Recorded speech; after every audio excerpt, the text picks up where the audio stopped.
Next is Arm of the Abomination.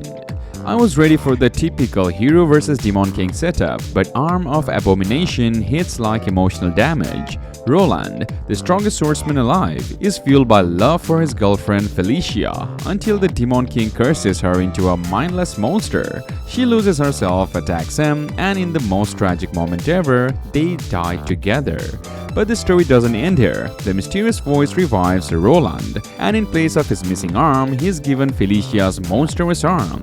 And now he is alive, broken, and carrying the literal limb of the woman he loved, using her power to hunt down the Demon King and uncover the truth. The pacing is perfect, the stakes are brutal, characters actually die, and the world building is dark and rich. So, if you like pain, revenge, and pure intensity, this one goes crazy.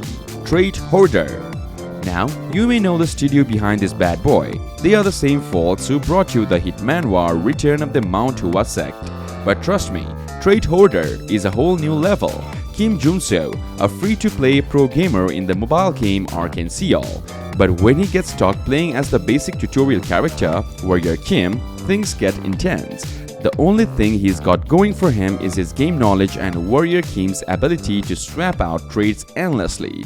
This manhwa is packed with fast-paced action, hilarious moments, and a protagonist you can't help but root for. The artwork is top-notch and the story is a total page-turner. If you are looking for an action manhwa, you have got to check out Trait Hoarder. Trust me, you won't be disappointed. Moving on is we have Barbarian's adventure in a fantasy world. Okay, imagine this. You have been praying every night, begging the gods to drop you into a fantasy world. Sounds like a dream, right? Well, Barbarian's adventure in a fantasy world is all about that, except the fantasy world he wakes up in is nothing like what he expected. The main character gets transported into a world full of adventure, but guess what? He's not exactly living the dream. There is no cheat system, no instant power-ups, he's got to struggle to survive. It's got decent world building, and while the story feels a little generic at times, it's a fun read. Characters can be annoying though, so brace yourself for some cringeworthy moments. The art is solid, so yeah, definitely worth checking out. Next is I Became the Genius Bastard of a Noble Dark Clan. Stop everything and read Genius Bastard now. It's the most fun you will have with a regression story. Chris is that perfect mix of lazy genius and chaotic schemer, reborn as a doomed noble with OP skills and a death sentence. The art is gorgeous when serious and hilarious when it goes full meme mode. MC's derp faces are legendary though. It's got everything: 12 magic clans, demonic politics, and cliffhangers that'll make you scream. Sure, the lore gets confusing. Are demons friends or foes? But who cares when the MC outsmarts everyone while complaining about wanting a nap? 9.5 out of 10 loses half a point only because I need answers faster. Perfect for fans of Trash of the Count's family, but with more demonic sass. We have Fated to be Loved by Villains. Fated to be Loved by Villains sounds like a romance, but trust me, it's a chaotic survival simulator with a twist. Our guy wakes up inside his favorite game as Dowd Campbell, a total nobody noble with zero power. His plan? Stay low, live quiet, don't die. Yeah, that doesn't last. On day 1, he crosses paths with the final boss herself, Elnor, a vessel for the Grey Demon. Instead of getting stomped, he unlocks 2 game-breaking skills: Desperate Survival, which buffs him the closer he is to death, and Deadly Charm, which literally makes him irresistible to villains. So now, he's being hunted, flirted with, and low-key manipulated by demon vessels, all while gaining power like it's a roguelike. The man is living on thin ice 24/7 and somehow thriving. Now fair warning, this manhwa's plot pacing is all over the place. It feels like they picked iconic moments from the novel and just slapped them together without context. But the art is gorgeous, and Dot's reaction to everything is top-tier deadpan humor.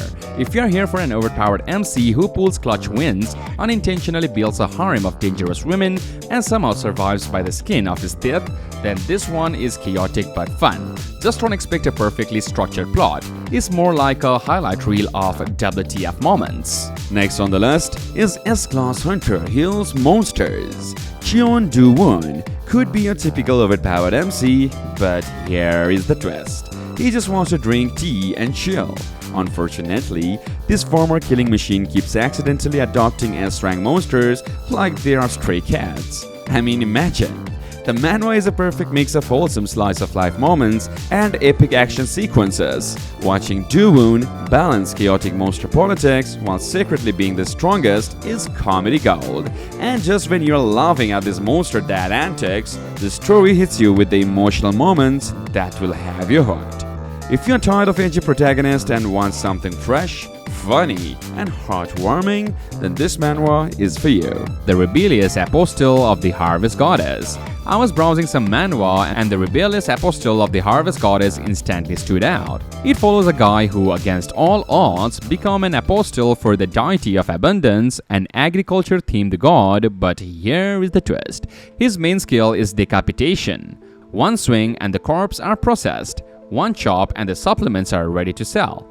Totally absurd but hilariously efficient. The story kicks off confusingly, but the pacing is flawless, keeping you hooked with every over-the-top moment. The main character struggles, fights, and actually earns his wins, while the world building cleverly balances chaos and strategy. So, if you want intense stakes, unique powers, and a story that keeps surprising you, this one is a wild and a must-read ride. Next on the list is Zombie Dad. Alright, let's talk about Zombie Dad. Picture this. Ryu Min Seok, a father in a zombie apocalypse, gets 99 chances to save his daughter. That's right, 99 lives. But every time he fails, he dies. And when he's finally about to give up, bam, he comes back to life again. With his zombie powers, he's on a mission to protect his daughter no matter the cost. But the twist? He's got a team of survivors to convince, mutant zombies to fight, and a military legend, Colonel Cha, to face off with.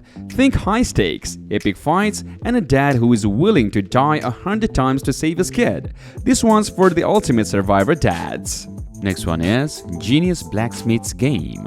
Let's talk about Genius Blacksmith's Game. Hyun-soo was once the blacksmith in the world, but the forge fire left his hands crippled, ending his craft. Just when it seemed over, a new VR game called Arish changed everything. Inside, players faced restrictions and limits, but for Hyun-soo, none of that applies. His manual blacksmithing skills break the system entirely.